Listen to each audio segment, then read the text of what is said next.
My friend Rick Warren says, you can't go backwards in life, you can only go forwards. So you only have two choices.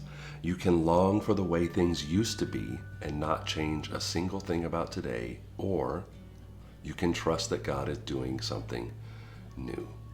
This week we're talking about the danger of always looking to the past and believing that yesterday was your best day or that your best years were somewhere in your past. When you do that, you start to believe that there's nothing you could do to change today.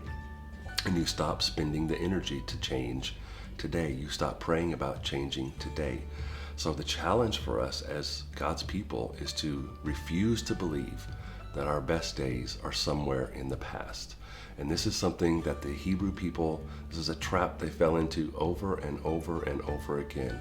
And they shouldn't have, because God reminded them right up front that as he was beginning them as a nation, he promised them that his mercies never come to an end. In fact, they come new every morning, that God every morning was going to do something new in their lives. God is a God of newness. He wants to do something new in your family. He wants to do something new in your heart, in your spiritual life, in your church, in your community, even in your career. God is ready to do something new, but you have to be looking for that new, and you have to be willing to embrace that new. Instead of being scared of new, instead of running away from new, and instead of just refusing new, we have to learn to look for it and embrace it. This is what God told his people through his prophet Isaiah. They had been longing and looking for yesterday and honestly believing that there was no way that the good old days could ever come back or they could even be better. And God makes this very strong statement to them. He says, do not cling to the events of the past. Don't hold on to them. They're gone. So don't hold on tightly to the events of the past. And then he says, and do not dwell on what happened long ago. Don't let your brain just wander backwards in time and focus on and dwell on all those things that used to be. Instead, here's what his command is.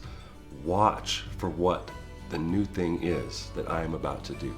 Watch for the new thing. Watch for the new thing that I am going to do. God makes a promise. I'm going to do something new. And if you're not watching, you're going to miss it. It is happening already, and you can clearly see it now. Right now, today, God is doing something new. Are you going to see it? Or are you going to miss it because you're looking to yesterday?